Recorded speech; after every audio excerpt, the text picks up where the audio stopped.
someone painted the word atheism over the top of a sign.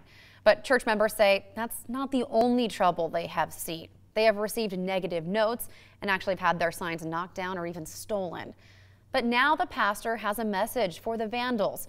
KREM 2's Rob Harris sat down to hear what he has to say.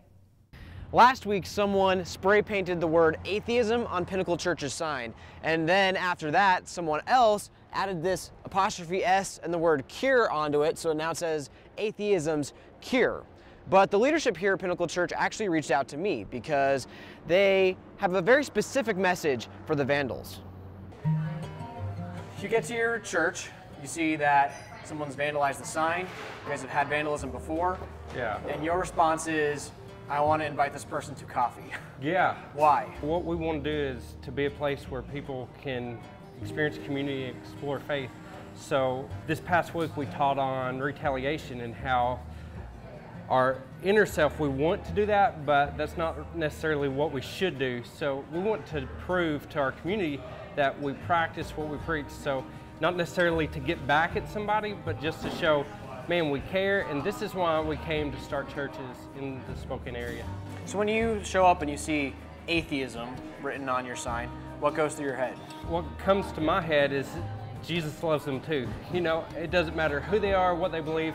I mean, we have all kinds of people inside our church that don't believe the same thing, and that's fine. Say that I'm the person who graffitied your sign. I take up your invitation and I sit down to coffee with you. What do you say to me? Hey man, I just want to know your story, like what's your background? And I want to share my background.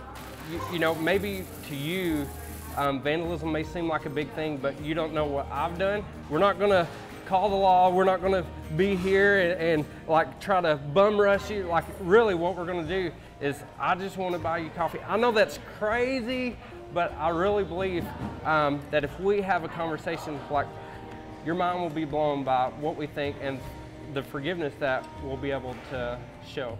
I'm a big believer in conversation. I'm also a big believer in coffee.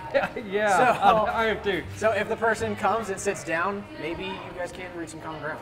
Yeah, I think that, man, we can talk, and I really believe that we can have commonalities more than they think. We know that we're in the right community whenever we find drug paraphernalia and spray paint and letters left on our church. When you see vandalism and drug paraphernalia, you know you found the right location. Yeah, most people run from that. Like even some people will say, don't start churches in those communities because it can't sustain itself. I just think that those are the places we need to go to. Those are the places that we need to run to, not run away from.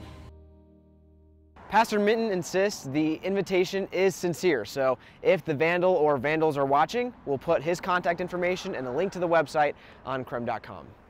In Spokane Valley, Rob Harris, back to you.